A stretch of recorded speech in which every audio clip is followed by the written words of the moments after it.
When I was in school, it was very difficult for me. It was actually probably the worst period of my life because all I did in school was just sit there because I couldn't understand words, spelling, alphabet. I still don't know the alphabet.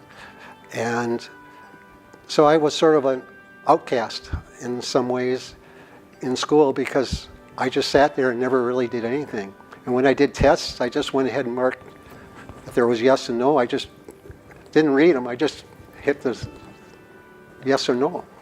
And so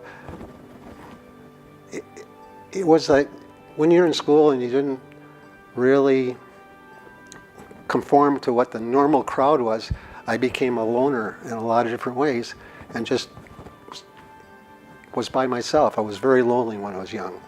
My father had us, a few of my brothers, look through bags of coins for better items in the late 50s, early 60s, because you could find value in looking through coins. And it was sort of a nationwide phenomena. People could make money looking through their change.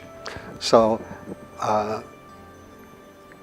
my father went to banks in small cities or towns and went to the bank and got coins that people might have had that they spent. Because if you went to small cities, there's usually farmers or somebody would have change and nobody would go through the coins in small towns a lot. And so he went to cities and we went through the coins and he made basically a living, or our family made a living going through coins. And I became interested in coins because I was going through it.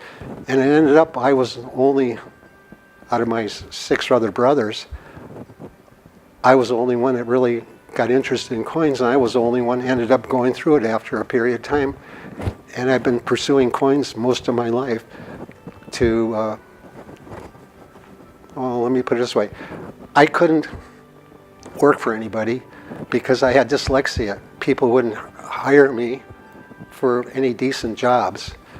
I discovered I was good at coins because I didn't have to have words. I just look at what the coin is and the quality of it and be able to determine that if I could buy it at the right price, I could sell it to a collector and make a profit. So I was a dealer in coins. I ended up doing that for many, many years, and most of my life actually.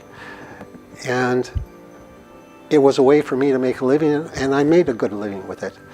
But I wasn't necessarily satisfied in my life of what I was doing. But I kept doing it because I had to support my family and get ahead in the world. And I was in the coin business and dealt with it for about 15 years, and then I decided to get into the business of selling coins as an investment. And really, that never really happened too much before.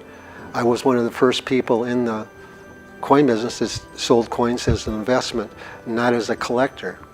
Because in the 1980s, there was a big inflation, gold prices were up, and collectibles were a safe haven for people.